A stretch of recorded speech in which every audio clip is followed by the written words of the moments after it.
Good evening and welcome to another Pure Theory Crafting from Marvel Avengers Alliance 2.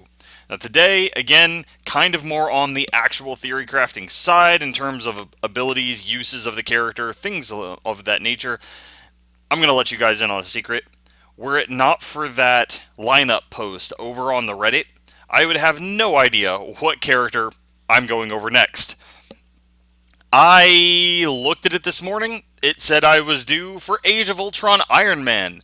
And so this morning, I went through some scouting missions and I kind of invested some silver and I spent way too much time clicking that button over in the store. And I dropped enough unstable ISO to bring him up to 30 so we can take a look at his stats and maybe even towards the end of the video take him into combat, which never ends well for the rest of my heroes who have to carry his dead weight, because he's still sitting back at 2-star. Age of Ultron Iron Man is the second of the 3 Iron Man variants currently in the game. You can actually see all of them on the screen at the same time. I have done Civil War Iron Man, and because of my focus has been on getting other characters up for the purpose of these videos, he's still at 29. The Iron Man that people refer to as Bleeding Edge Iron Man, which is the tag that would have been here but was eventually taken out around the time of global launch. He is in my lineup. He's at 19. I'll eventually get him boosted. But between characters like Hawkeye and such, I've really spent enough time boosting blasters that I was running low on blaster supplies. Ironically, this leads to a bug with Age of Ultron Iron Man. His research, which of course you can't see now because he's level 30, uses tactician materials. This is a minor bug. In the grand scheme of things, it's largely irrelevant. But do note that if you're going to build up Age of Ultron Iron Man, he does actually use tactician materials. You do need to do the tactician scouting missions for him. It's one of 3 bugs that I noticed on him right off the bat. The biggest one for the research is that he actually cost me 50,000 silver instead of 25 to take him from level 29 to level 30. That's really not a big deal because yesterday was Saturday, and the Saturday silver scouting missions are fixed and are therefore, they give more than enough. Wasn't a problem to go ahead and level them up. I consider that a very minor bug, not game breaking in either way. More something that we can laugh at because it's really just, I would think, easily fixable coding. But I'm not a programmer and I could be totally wrong. His other 2 bugs relate to his abilities, so we'll take a look at those as we go through. Both bugs I consider to be very minor. In fact, I believe, if I'm understanding them correctly, they benefit us. Bugs in our favor, essentially. Taking a look at his stats, this is the 2-star version. These stats will go up as he goes into 3-star. Looking at his overall stats, low health, low evasion. Kind of like Hawkeye, the Age of Ultron Hawkeye. He does have an okay defensive stat. His defense is not bad. And he has 1 crystal that'll go for this. It's his only defensive crystal. So he kind of has that token nod to 1 defensive stat. But really, he's all about his offense. He has solid speed and solid accuracy and amazingly high attack. His attack is a very high stat for him. Now, we will see that this character is faster than he looks on paper. His speed is good, but bordering on average, and he really only has like 1 white ISO crystal. We'll get to that after we do the abilities. On paper, his raw speed stat, not the highest, but he's going to borrow a page from Winter Soldier, although you might say that Winter Soldier really kind of expanded on this character, given who came first. It's kind of a chicken and egg thing there. Age of Ultron Iron Man is capable of boosting the rate of speed of his attacks, not by his stat, but by the speed of the moves. And part of how he does that is his passive. After dealing a critical hit, the next energy-tagged attack is 1 step faster. Now, Age of Ultron Iron Man has a natural split in his abilities. He has 4 energy attacks and 4 blast attacks. He has no pure buffs and no pure debuffs. His moves will apply debuffs as they go, but they're kind of just parsed into the move. Everything he has is an attack. And his 4 energy attacks are slower speed to start with compared to his blast ones, but due to his passive, will build up as he lands critical hits. The reason I jumped straight to the passive is because I want to point out that his leader's bonus does increase that accuracy. He has a good, solid starting accuracy. It is above average, and we'll see as we get into the ISOs, this man can stack his accuracy. Now, he could do with a teammate who brings focused. That'll just help him even more. But his final accuracy total will not be neglected to the point that this passive is really going to be valuable in the way that we chain his moves together. To understand why we're chaining them and why we're weaving the move types together, we need to look at his dual resources. Ammo may say for projectile attacks, he doesn't have any. His ammo is used for blast attacks. His power is primarily used for energy attacks. He has exactly 1 blast attack that doesn't use ammo, it does use power, but at 4-star it drops all the way to 0 power, which makes it kind of irrelevant because it won't use either resource at that point. Instead, the general idea that you should think of is that ammo is used for blast, power is used for energy, and to make the best of having 2 resources, we want to weave these abilities together instead of stacking only one type. That'll make more sense as we go into the abilities. We'll see how the buffs and effects actually pair together, and we'll talk a little bit about that. I have 2 pseudo builds for him. One is an actual build, but is more hypothetical. I have no way to test it. I don't have one of the core abilities, and it really needs some investment to pull it off. The other one is more of a play style, kind of what I did with Hawkeye, where you're taking advantage of a certain mentality, but you can kind of flex and swap certain abilities within that, and still probably pull the playstyle off. Moving in, taking a look at those abilities, starting right at the beginning, the ever-classic Repulsor Ray. This is one of the 2 bugged moves, and yet the bug that I'm looking at is actually in its cost. Its listed cost is 15 power. Its updated cost is 15 power at 3-star. My guess is this move was supposed to start at 25 power because you start at 100. My guess is this move was supposed to start at 25 power and then drop to 15 as you leveled it. This is what I mean about the bug kind of helping us. I believe that even at 1 star, we're getting the benefit of a 3-star ability's power efficiency. We will see as we get into his tactical. Unlike other energy users, he can't recharge his entire energy bar in one shot. And so the difference between 25 and 15 is whether you can do 3 of these or 5 of them. And that can be quite a bit. Also taking advantage of his ammo to get lots of turns in between those individual recharges. Now this move does get flanking at 2 stars, but the biggest part of it is Volatile. Age of Ultron Iron Man is all about the explosions. 4 blast attacks, 2 separate ways to apply Volatile. Susceptible, Time Bomb. I mean, the man's all about just blowing up the battlefield. And this, even in his first move, starts it off. Now, Volatile is a physical debuff. We will find a move down the line that'll also make use of that. But with 4 blast attacks, he's liable to set this one off even before you get to that point. That speed is normal, but it's energy. Thanks to his passive, if any prior attack is a critical hit, then the next energy attack will be treated as a step faster. In this case, this will be treated like a fast attack. 174 is well above that 160 rubric that I like to see for normal speed attacks. And were this a fast attack, I only want to see it about 120 on a fast move. This is a strong attack for the speed at which it fires. The fact that it applies Volatile as well makes this a good core move for solid damage. The counterpart to it, Tank Buster. Extremely fast. This is what I mean about that Winter Soldier inspiration. Age of Ultron Iron Man, decent average speed. He's not necessarily a slow character, but he's not really a fast one either. It's his moves that make up for it.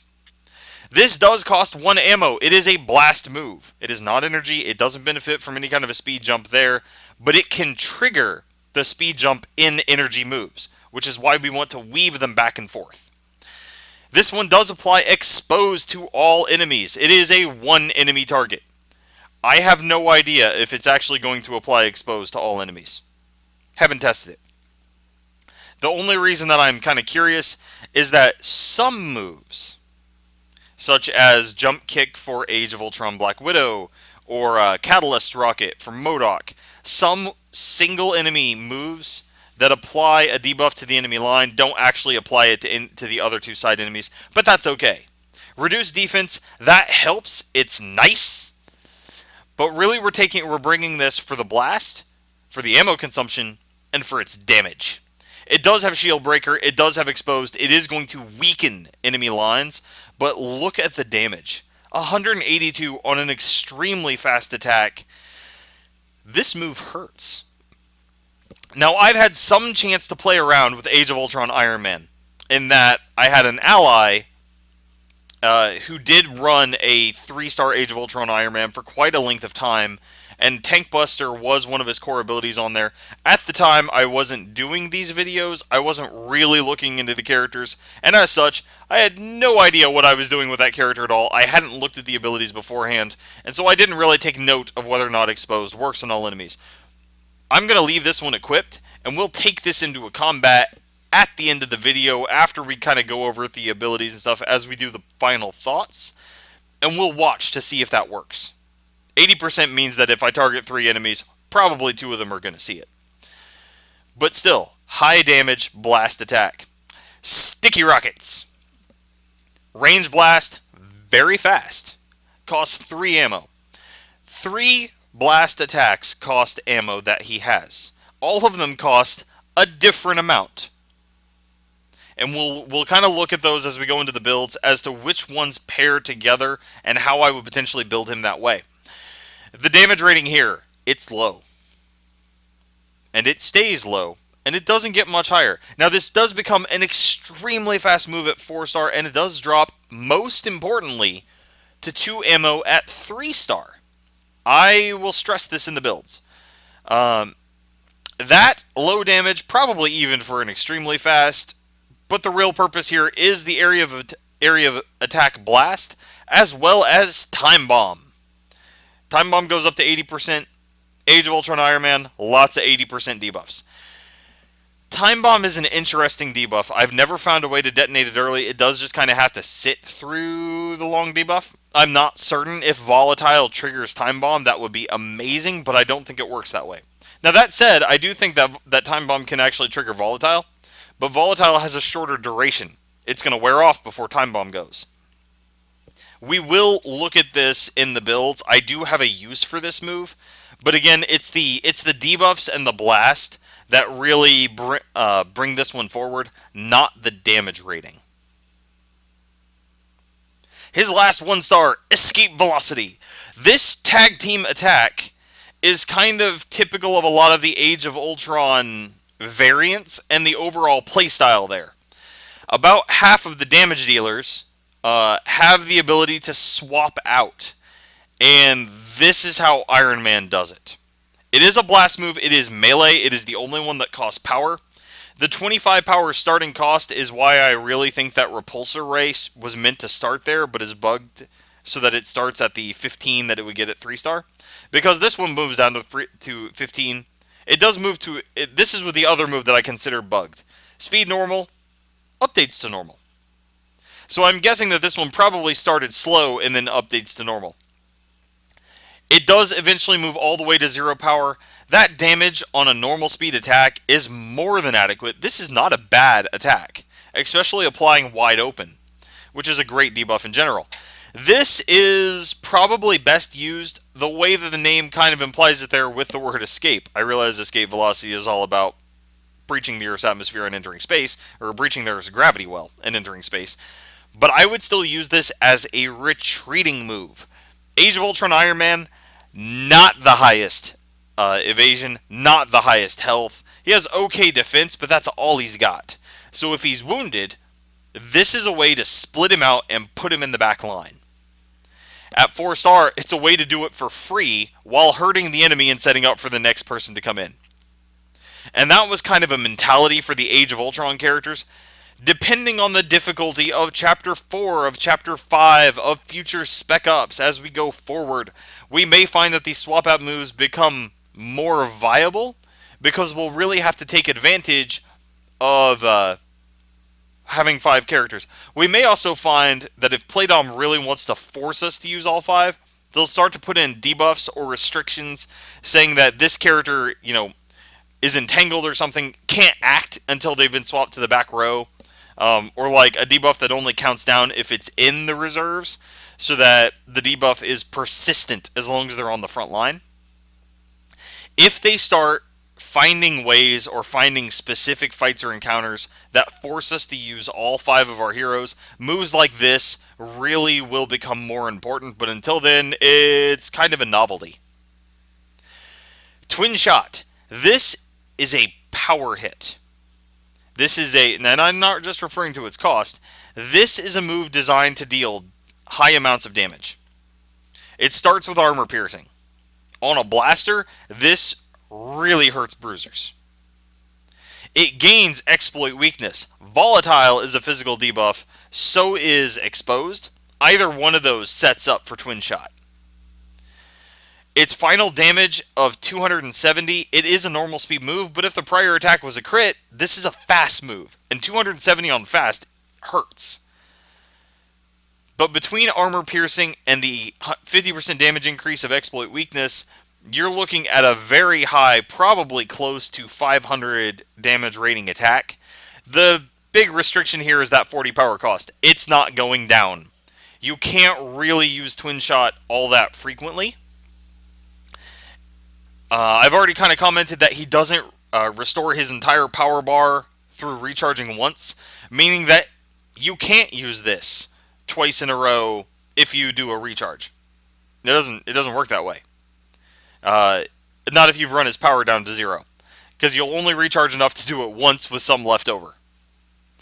This is still a very highly damaging single target attack, and it's a viable 3rd slot. It's why I've left it in there. I do consider it a viable 3rd slot for the build that I'm going to take him into a combat with, just to kind of test a couple things.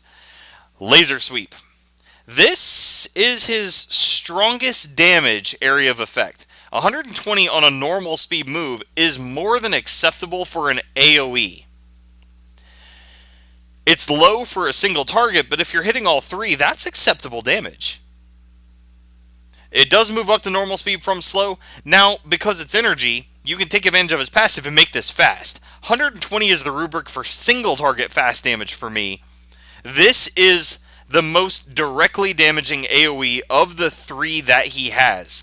It does apply susceptible to all enemies.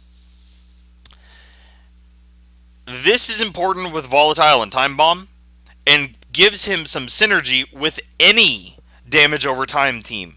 Stick him alongside Electro to put area of effect susceptible, Volatile, and Static Shock across all the enemies. Put him alongside Gamora for bleeding, or Drax for wounding. Area of effect susceptible helps multiple characters while still benefiting his own debuffs. For high health enemies, again, kind of future content stuff where the enemies are actually a challenge, damage over time effects or damage taken from status effects tends to scale based on health, and thus becomes more effective the tougher the enemies. 40 power does drop to 25. That's important because it means we can use it multiple times in a row. In one of the builds that I have, the only one that's actually a build, we won't need it to drop to 25. Instead, we'll really be looking for the speed increase more than anything else. Still, good, solid, strong area of effect. Does do good damage. Charged Unibeam. This is his single target nuke. This is his boost, or his burst damage. Once charged, this can potentially do 150% of its base damage, and its base damage is really high. It is slow. It does benefit from his passive and become normal, but it's delayed. And unlike Fire and Forget or Ambushing, delayed means it can be interrupted if hit by a stun. That's not terribly common right now. It does mean that if you're going to use it in the, say, the epic Yellow Jacket fight, this move could probably hit Crossfire really, really hard. But you've got to make sure that that he doesn't pull that counterattack of his, the area effect stun, because it'll interrupt this move. And as far as I can tell from having run that fight over and over and over again, his counterattack is not random. He uses it every time he loses 25% of his health.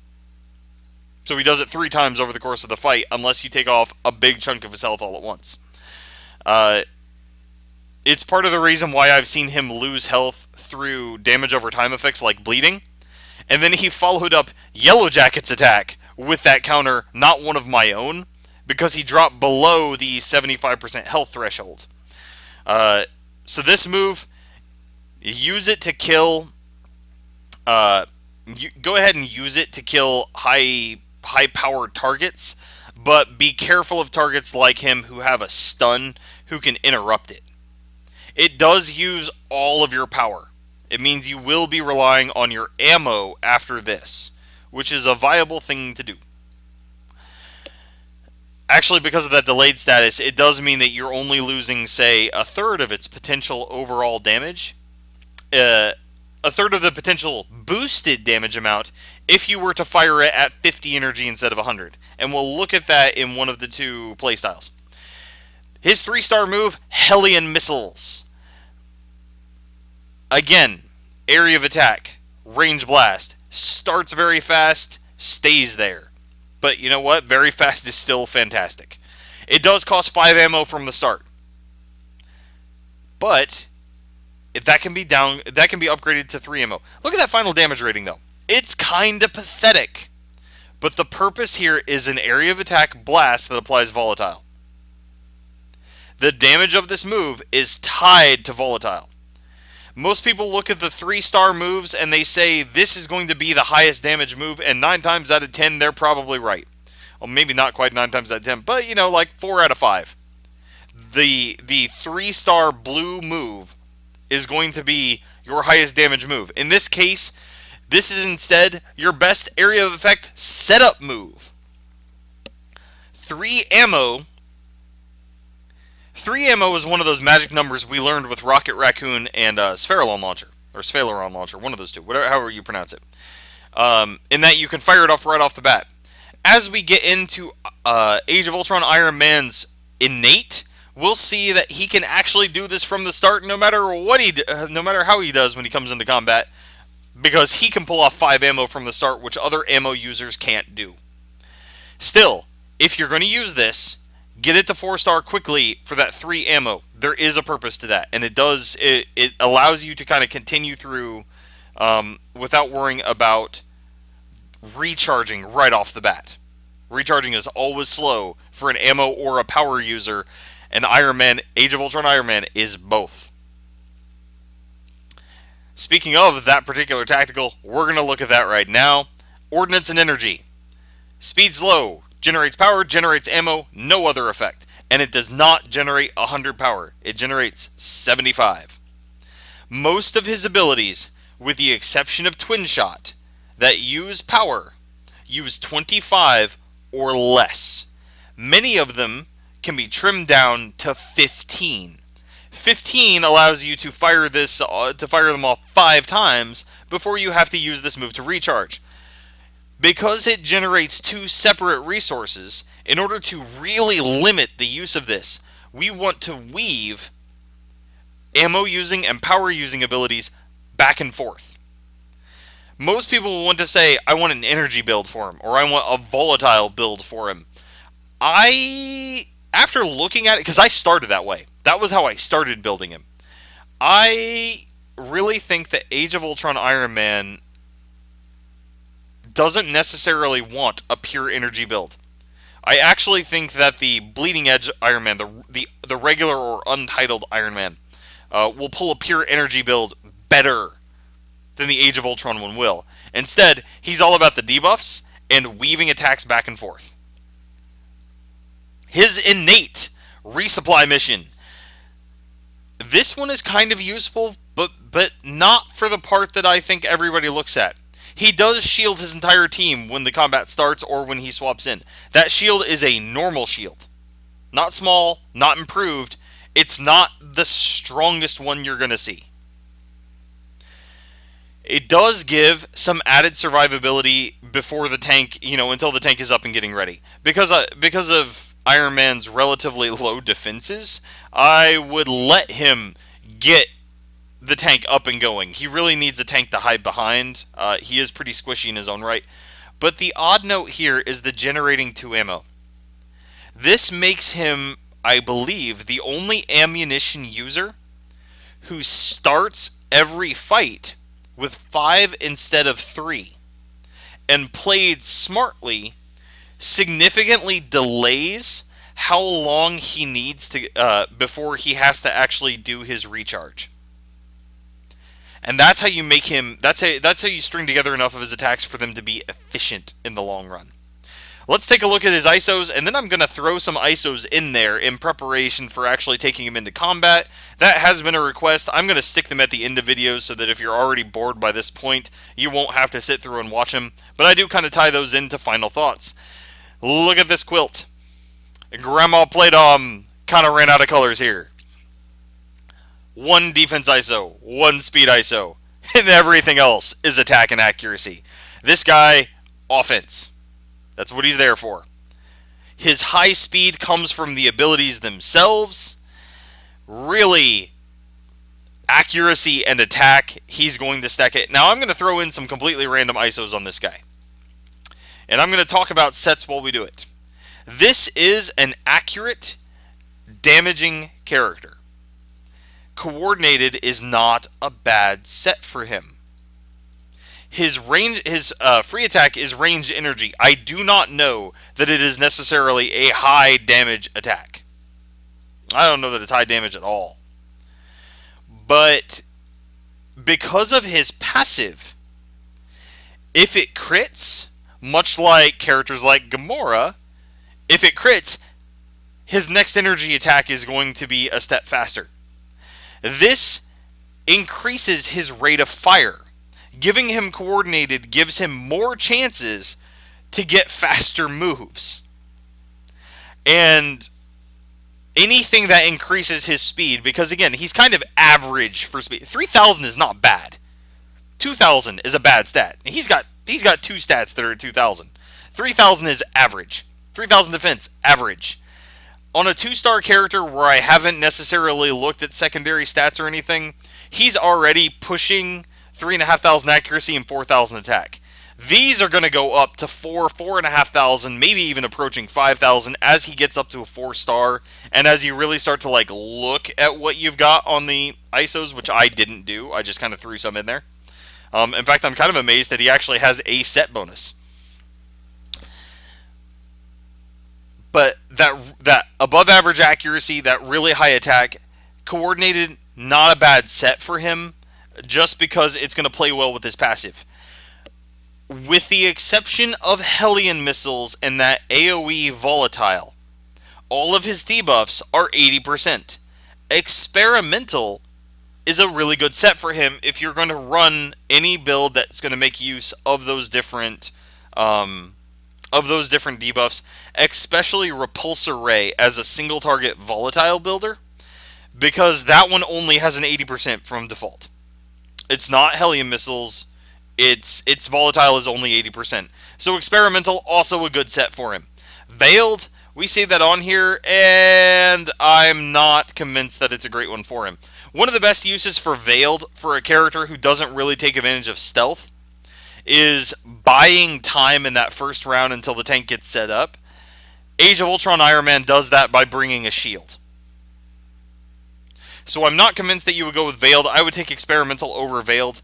Looking at defensive sets for him, because I'm not convinced that he's a great free attacker, and because the biggest use of free attacking is to give him more chances to crit, which he's already going to do a lot anyway with a good solid accuracy.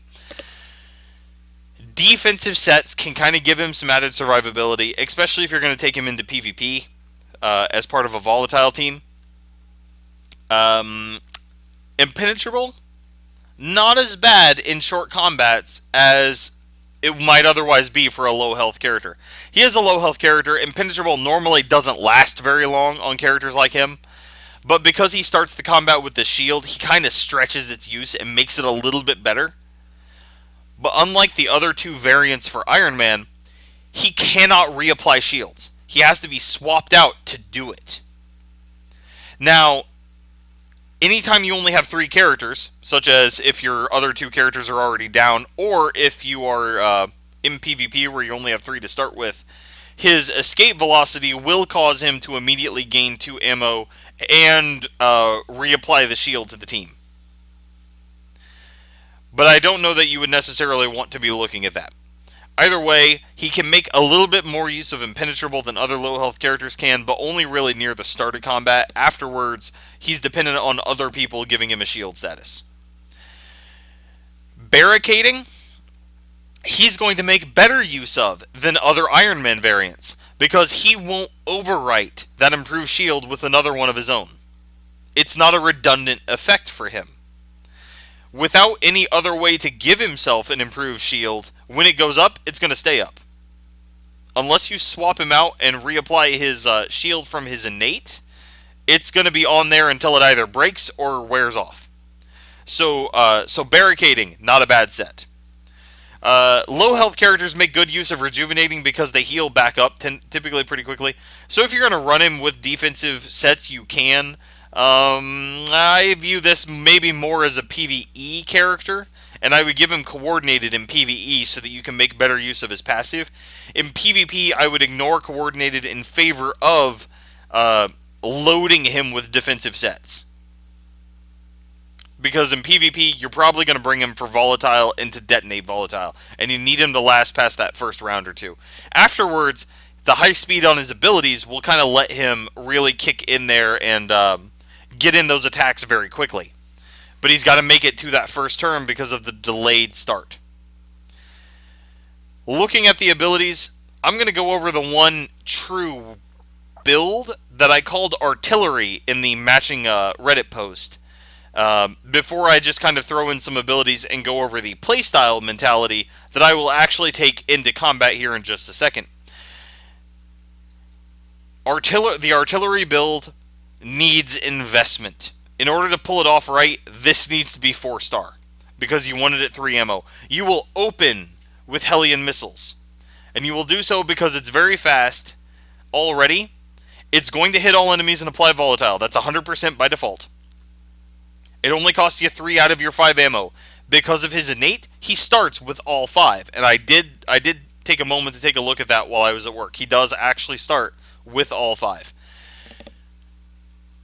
Burn 3 of your 5 Huron Hellion missiles. If any of them crits, you'll set off his passive, which allows you to follow this up with Laser Sweep. That bumps the speed of this up. Again, at 4-star, this would then become a fast move. 25 energy and a fast move. It's okay if this is a normal speed move. In fact, this is a move that can be used then at 2-star and still work in this build. This would be the lowest priority of the 3 moves in terms of spending your AP on it. You really want Hellion missiles up 4-star. Laser Sweep can be at 3. And you're going to finish it off with Sticky Rockets. Laser Sweep will apply susceptible to the entire team. It will benefit from that passive becoming a faster speed move.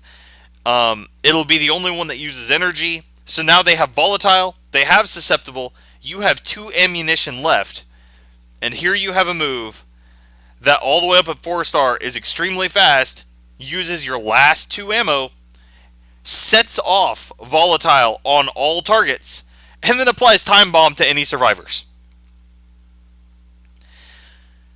5 ammunition, 25 energy, used across 3 moves that at 4-star, all of them. This is a hypothetical build that needs investment to pull it off.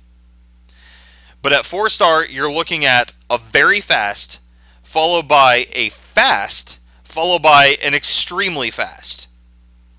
This is a relatively quick chain that can then be restocked and reloaded off a single recharge from his tactical, allowing you to do it again.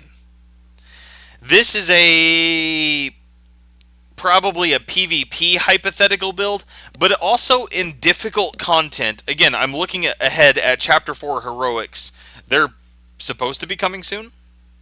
I'm holding out hope that they'll be coming soon. But looking ahead at those where we no longer have, because it's rated for 4-star heroes, we no longer have the ability to just kind of, sprint through them and kill everything in one shot. This is a potential build to allow you to consistently apply and detonate Volatile in a string of abilities that can then be recharged with a single slow move to finish the wave, moving on to the next, allowing you to do it over and over and over in a very set, easy cycle at a fast rate of speed. That's the only one that I consider a true build. After that, I look at the rest of his abilities as part of a playstyle. He starts at 5 ammunition.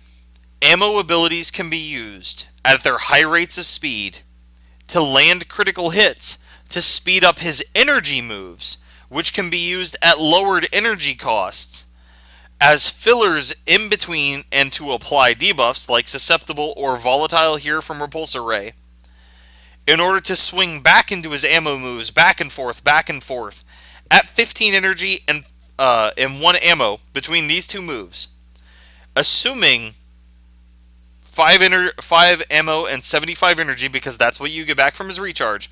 This can be fired 5 times, this can be fired 5 times. This applies Volatile, this detonates Volatile, and you can weave them back and forth, making this move fast every time this move crits, setting off Volatile. Both of these are above average damage, both of them become above average speed. Repulsor Ray goes up to fast speed, and of course Tank Buster is extremely fast. So you're stringing these two back and forth, over and over again, potentially up to 10 times between the two of them. This is a reliable, efficient, consistent, high rate of speed source of damage. Not only did we already look at his very high attack and his above average accuracy, but each of these is above average damage, base damage, for its speed. The third slot then really becomes extremely flexible. Twin Shot is great as an extra ammo dump if you need it. It leaves you with 45 power after a recharge of 70 power. No, it leaves you at 35. Okay, 35 power after a recharge of 70 power. That lets you sneak in 2 more of your Repulsor Rays before you have to recharge. And this move, with Exploit Weakness, both Volatile and Expose, granted by the other two, are physical debuffs. This can become a high priority kill shot, in that you are stringing these moves against the weaker enemies to kill them off. Enemies who can die in just one shot of each of these, while saving Twin Shot for the big, powerful enemies that need the heavier hits. You can swap in, again, if we're looking for a quick escape, swap in Escape Velocity, because at 4-star, it's free, allowing you to chain these two back and forth indefinitely at higher rates of speed. And if Age of Ultron Iron Man takes some damage and needs to drop to the back row to, let's say, the Wounded debuff, damage over time with his low health is going to really hurt. Escape Velocity can be taken in that third slot as an emergency oh crap button to swap him out while again still doing a high amount of damage. Laser Sweep, it is a 40 power, it drops to 25 power, area of effect option. If you're recharging 75 power with his tactical, that still leaves you with 50 left to use, 3 Repulsor Rays. And Susceptible to start a wave, so that, I'm actually going to stick that in there. You can then start the wave with Susceptible, and start chaining these two moves back and forth to apply and detonate Volatile on enemies who all have Susceptible already on them. Kind of like we saw with Age of Ultron Hawkeye and his ability to apply off balance to the enemy line to start a wave so that free attacks get more. You can use Laser Sweep to start a wave so that damage over time effects or status effects get more out of it. You can also bring in Charge Unibeam by relying maybe a little bit more on Tank Buster than you do over here on Repulsor Ray. Charge Unibeam is a slightly slower version of Twin Shot in terms of its use. It's used to kill high priority targets. It is somewhat limited by the delayed status. But look at that damage. 410 fired at 50 power. Not at 100 power. Fired at 50 power. This is getting a 100% damage bonus between these two because of the direct ratio empowered. 50 power is 50% damage. That jumps this up to an 800 point move on a high damage, high accuracy character. This is a kill shot even when not used fully charged up. If you've fired off lots of tank buster shots and you haven't been relying so much on his energy, for instance, if a tank buster doesn't crit and you fire off another one because they're extremely fast so that you can make sure that your next repulsor ray is fast, then you can dump excess energy into Charge Unibeam before you recharge. Even just 25 energy, because of that delayed property, means that Charge Unibeam is going to be a 600 or a 700 base damage attack. It's going to be really painful no matter what your energy level is. And it, unlike a lot of other powered moves, it has no minimum power. This move can be fired... You know, it's actually possible, and I don't know. I don't know if this one actually requires you to have any power at all. And we may need to test that in this fight if I can pull that off. Get him down to 0 power and fire it off. I may just do it by firing off 2 of these in a row, if possible. But if it can fire off at 0 power, 410 boosted by 50, that still makes this a powerful move that can be fired again and again and again without ever actually resorting to a recharge. And that might be really funny. In fact, I'm going to do so and put it in place of Laser Sweep because, hey, why not? We're going to take him up for a spin and we're going to go test him. Again, before I roll into combat, or as I'm rolling into combat here, the idea behind this is the playstyle that says weave his ammunition together. String them back to back. I've already kind of put him in there. I'm going to bring Moon Knight for a tank. I don't trust him to actually survive if I didn't have a tank in the front line. Thankfully, aside from Moon Knight's defender aspect, I can avoid counterattacks. I do not have Age of Ultron Black Widow set up for coordinated. I ever set up for defensive stats for PvP. So let's bring him in there after he's finished cracking the ground. Let's see how long it takes him to get that first turn. Now, granted, he's 2-star. Everybody else on this battlefield is essentially 4-star. So it does not surprise me that he's going to be on there. But again, that starting shield lets him kind of soak and survive that first move. And he's already, I mean, he's 100 power. He's got 5 ammo. Let's go ahead. Ooh, good, it's a Watcher aspect, so I won't counter and kill them. Let's go ahead and throw that up there. You know what? I'm going to give him Hastened, but I'm not going to give him any damage buffs. I want to see the raw damage here. Now, between these abilities, I've got a couple of different things that I want to try with him. First off is that back and forth between Tank Buster and Repulsor Ray. Take a look at that high rate of speed already, just because it is extremely fast. Again, he's only 2-star. He does have a couple star levels to go. That would make this faster. This, much slower attack. Why does it say fast? Man, this thing's all kind of confused. That's one of those abilities that I considered. But oh, hey, it's because of Hastened. That's why it's listed as fast already. So let's fire off a Tank Buster so we can get a better idea on it. Did it expose to him? I didn't see it pop up there, but I don't really have a good way to test it. There's the crit. Yeah, so it seems to be doing exposed on one target. I don't know that it applies exposed to all targets like it said it was going to. This is going to take forever if I don't go ahead and just try to give him sharpshooting. Let's replenish that shield of his. Alright. taking a look at all enemies exposed. Yeah, I still don't know that that's actually happening. So that may be a slightly bugged move as well. But exposed is not. You're probably not going to rely on that to apply it to all enemies. Instead, that last one was a crit. So now what we see is rapid charge. Next energy ability, one step faster. We see that this one is fast even though he doesn't have hastened. So we'll go ahead and fire that off. Throw up volatile. 1-star moves on the 2-star character. They're not really going to look highly impressive. Instead, we're looking at the playstyle here. He's going to kill somebody. So, let's fire off a Tank Buster here before that happens. And there we see Volatile go off for far more damage than what he himself is capable of, because Volatile is based on the damage of the enemy.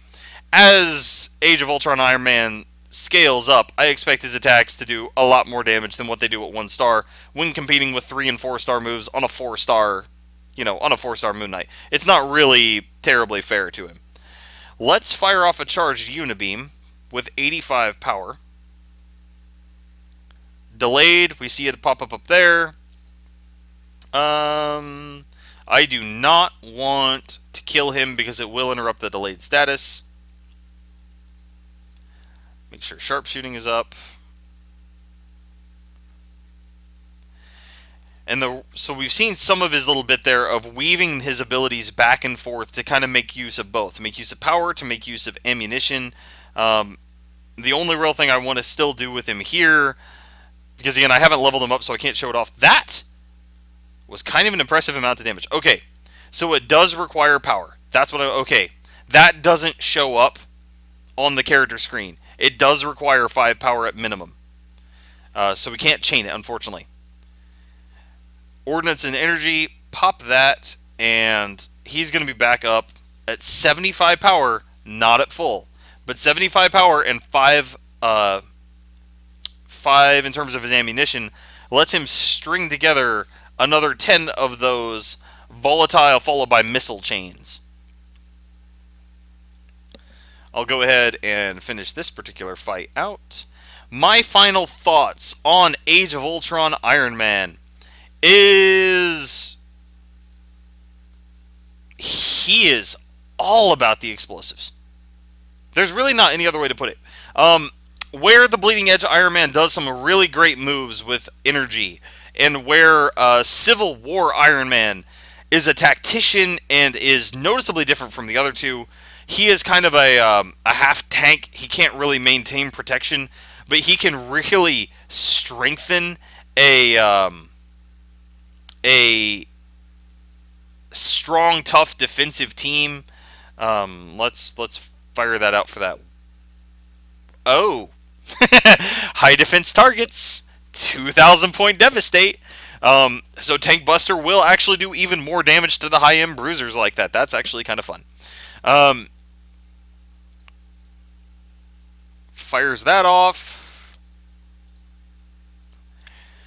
I'm not entirely certain who I would pair him with in the long run. He probably does benefit best from characters who either in their own right use damage over time effects, or from characters who can give him the buffs he needs, such as focused, such as sharpshooting. All of his moves except for his escape velocity are ranged. I consider him definitely an acceptable character. I have an ally who was running him and seemed to enjoy him, kept him as a leader for quite some time. I'd like to hear feedback on him. It's pretty obvious that I don't have a whole ton of experience with him, but there are some definite peculiarities there. It's not often that I see a character who splits his damage types 4 and 4, who's best used weaving him together like this. In the original video that I did, Nebula has like 4 shock moves and 4 blunt moves, and their synergy is such that you really kind of want one or the other. You can mix and match to an extent, but they really pair together very well, not mixing them. You want a shock build or you want a blunt build. And there are other characters who do that as well. Age of Ultron Iron Man, yeah, I don't think he does that. Instead, If you're not building him towards that area of effect artillery build that I, of course, don't actually have unlocked yet, build him towards high rates of speed by mixing in extremely fast moves, alternating with slower moves that increase in speed based on the fact that he's landed critical hits. Aim your Tank Buster at those hard to take down targets, set him up with Volatile, trigger him with all the different blast attack options he has. There is a lot of freedom in what you put, especially in that third slot, but even in those first two, you are not restricted to the two that I used. He's a fairly flexible character. And his high attack and his high accuracy means that once built up, he was kind of outshined there, both by the enemies and by the fact that his partners were 4 stars. But once built up, I really think that he'll do a fully acceptable amount of damage for the speed at which he puts it out there. A 2-star Iron Man with a 1-star ability against 4-star Hydra power armors who were treated kind of as mini-bosses for this particular mission. They were the toughest non-boss enemies that you fight in the Epic Yellow Jacket path. And he's already doing multiple thousand damage to them with a devastating hit. Well, in part because of his class bonus, but also in part because of the passive attribute on those abilities. I don't know that he stands out next to Age of Ultron Hawkeye. I don't know that he does. Age of Ultron Hawkeye, very powerful right now. Especially with the benefits from free attack teams, but also kind of against just slightly easier content where he can chain crit after devastate after devastate after crit. But in higher content as we move forward, he's definitely going to be better than Age of Ultron Vision. Give him a try. Those of you who already have him, who do use him, especially those of you who love volatile teams, give me some kickback on that. Let me know. He's got some great synergy with volatile, but with an easy access AoE susceptible. He also has some great synergy with just about any damage over time build, and he does not necessarily have to use volatile to do it. So let us know, give us some kickback. I'm going to be posting this at the same time that I post over on the Reddit, and there will be the link back and forth between them as always. If I remember right from the lineup post, Spider-Man should be next. I did get another request, so I'm going to add another character to the end of that line. I may push back Luke Cage because he's one of only 2 that I don't have yet. It's why I haven't really finished out the Captain America comparisons either, because I don't have Marvel Now Cap, and I'd like to actually have him on screen to show him. But we'll see. I will try to be back tomorrow with the Spider-Man post. I never make any promises, but I should be having that one up soon. Until that time, this is I Hoagland. I wish you all a good evening, but I'm out.